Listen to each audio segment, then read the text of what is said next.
धरती पर एलियंस की मौजूदगी पर छिड़ी बहस के बीच वैज्ञानिकों ने एक और खुलासा किया है। अमेरिकी अंतरिक्ष एजेंसी नासा के अनुसार चंद्रमा पर एलियंस की सेना मौजूद हो सकती है। दरअसल नासा की ओर से कुछ फोटो जारी किए गए हैं, जिसे देखकर वैज्ञानिक अंदाजा लगा रहे हैं कि फोटो में जो वस्तु दिख रही है कहीं ऐसा तो नहीं यह एलियंस की सेना का ठिकाना हो। अंतरिक्ष के रहस्य को जानने के लिए अध्ययन कर रहे खगोलविदों का कहना है कि जिस तरीके से चंद्रमा पर एलियंस होने के प्रमाण मिल रहे हैं वह किसी आश्चर्य से कम नहीं है। फोटो में चंद्रमा पर खंडहरों के बीच एक पुराना टैंक दिख रहा है। यह एक आयताकार आकार का है। यूएफओ विशेषज्ञों का दावा है कि यह एलियंस की सेना का टैंक हो सकता है।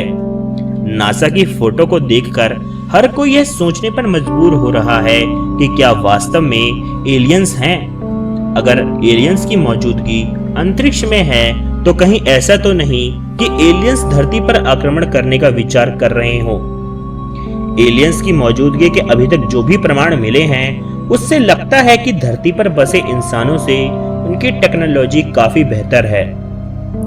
नासा के वैज्ञानिकों के अनुसार चंद्रमा पर एक बहुत पुराना टैंक दिखा है। अमेरिकी अंतरिक्ष एजेंसी से प्राप्त विस्तृत चित्र को सिक्योरिटम 10 एक यूट्यूब चैनल द्वारा विश्लेषण किया गया, जो ब्रह्मांड के रहस्यों को परखता है। इस विश्लेषण के अनुसार टैंक के आकार का ऑब्जेक्ट प्राचीन खंडहरों की तरह दिखता है। टैंक की तरह के ऑब्जेक्ट के बारे में कहा गया है कि यह बहुत अच्छी तरह से एक अजीब रूप का आकार बोल्डर हो सकता है। वैज्ञानिकों के अध्ययन के अनुसार पृथ्वी पर दिखने वाले टैंक से फोटो की सामान्यताएं काफी मिलती जुलती हैं।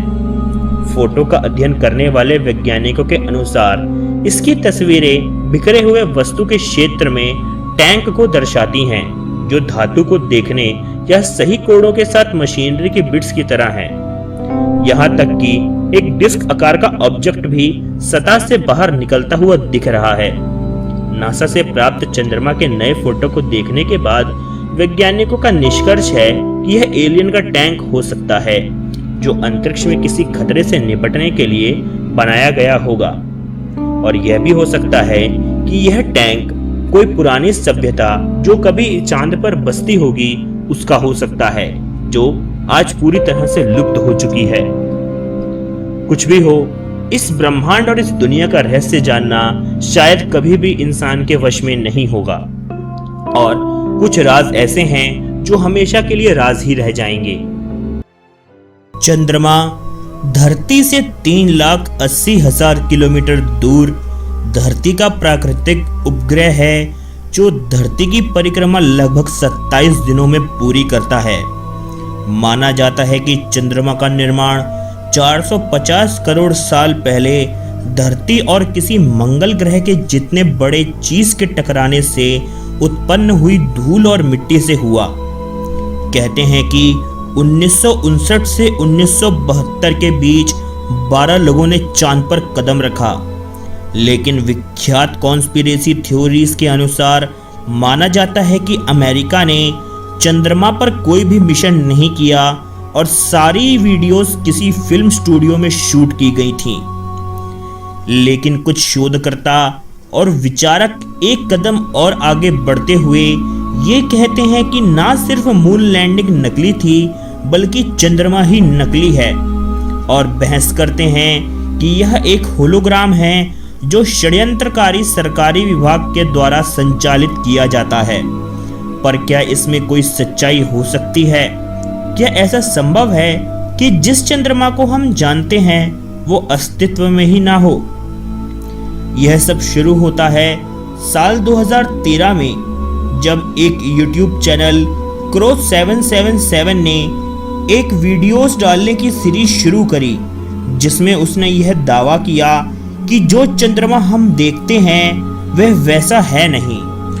1 साल तक चंद्रमा पर नजर रखते हुए उसने एक वीडियो फिल्माया जिसका नाम था लूनर वेव्स, जिसमें साफ साफ चंद्रमा की सतह पर लहरें देखी जा सकती थीं। उसके अनुसार यह लहरें दर्शाती हैं कि यह चंद्रमा एक होलोग्राम है।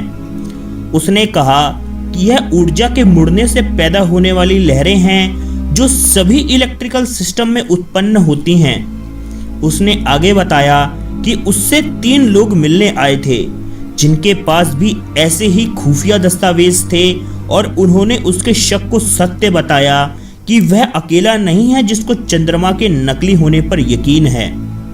प्रख्यात कॉन्स्पिरेसी थ्योरिस्ट डेविड आइक ने कहा कि मानव जाति को ऐसे कुछ सबूतों के आधार पर चंद्रमा के अस्तित्व पर धोखा नहीं देना चाहिए। आइक ने कहा कि चंद्रमा एक असली ग्रह ही है जो उनकी वेबसाइट पर जाहिर की गई सोच के विपरीत है, जो बताती है कि कुछ षड्यंत्रकारी विभाग मानव जाति को भ्रमित करके उन्हें असल दुनिया से दूर रखकर उन्हें आने वाले समय में अपना नौकर बनाना चाहती है। डेव जॉनसन्स, एक दूसरे यूट्यूबर, ने यह दावा किया कि उन्होंने एक गुप्त रहस्यमय उपग्रह की खोज की है जिसका पूरे विश्व में कहीं भी जिक्र नहीं है, और यही उपग्रह इस षड्यंत्रकारी थ्योरी को और मजबूत बनाता है।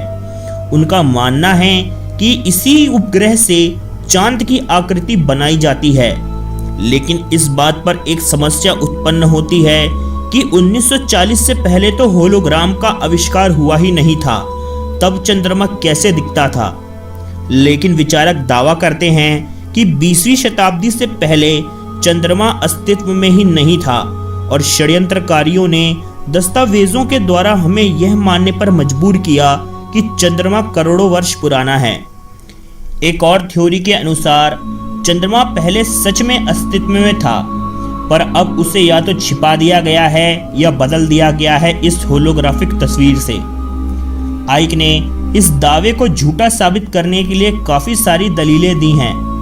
उन्होंने बताया कि इस होलोग्राम का झूठा दावा करने वाले इल्यूमिनाटी सोसाइटी के हो सकते हैं, जो पूरी दुनिया को भ्रम में डालकर यह विश्वास दिलाना चाहते हैं कि चंद्रमा का अस्तित्व ही नहीं है, जिससे कि चंद्रमा पर होने वाले सारे मिशन के खर्चे बच सकें और वह उसका इस्तेमाल अपने लिए कर सकें। लेकिन दूसरी तरफ अगर यह बात सत्य हुई कि चंद्रमा होलोग्राम से छुपाया गया है, तो पूरे विश्व के वैज्ञानिकों के लिए यह एक सुनहरा अवसर है वह भी इस चीज पर शोध करें। और यह होलोग्राम सच हुआ तो हो सकता है कि इसे बनाने का कारण यह हो सकता है कि असली चंद्रमा खत्म हो गया हो या उस पर एलियन सभ्यता रहती हो और उसे छुपाने के लिए उसके आगे यह होलोग्राम बनाया गया हो, जिससे कि पूरी दुनिया में कोई घबराए नहीं।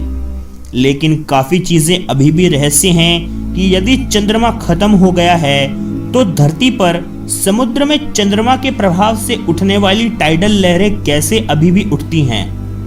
आज भी कई विचारक चंद्रमा के सत्य होने का ठोस प्रमाण मांगते आए हैं, पर उन्हें ऐसे कोई प्रमाण नहीं मिले हैं और वह यही मानते हैं कि कोई रहस्यमय सरकारी विभाग जरूर है जो हमसे चांद का रहस्य जरूर छुपा रहा है। एक वेबसाइट revisionism.nl, जो मैड रिविनिस्ट नाम के कोई विचारक चलाते हैं, उन्होंने $1 लाख का ऑफर दे रखा है कि यदि कोई व्यक्ति चांद के अस्तित्व में होने का ठोस प्रमाण ले आए तो उसे वह यह इनाम मिलेगा, पर आज तक यह इनाम कोई नहीं जीत पाया है। दोस्तों, अगर आपको यह एपिसोड पसंद आया तो इस पर ज़्यादा से ज़्यादा लाइक्स दें और इसे फेसबुक और व्हाट्सएप के द्वारा ज़्यादा से ज़्यादा शेयर करें। आज के एपिसोड में इतना ही। आशा करता हूँ कि मैं आपको अपने अगले भाग में भी देखूँगा। तब तक के लिए नमस्कार।